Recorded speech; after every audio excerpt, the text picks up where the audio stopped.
केंद्रीय गृहमंत्री अमित शहा यांनी संसदेत डॉक्टर बाबासाहेब आंबेडकरांविषयी केलेलं विरोधी वक्तव्य.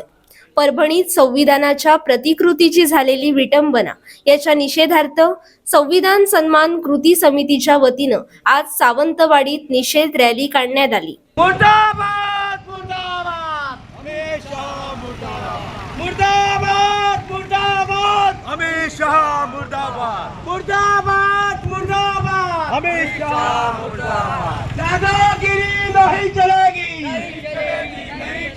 दादागिरी नहीं चलेगी नहीं चलेगी नहीं चलेगी दादागिरी नहीं चलेगी नहीं चलेगी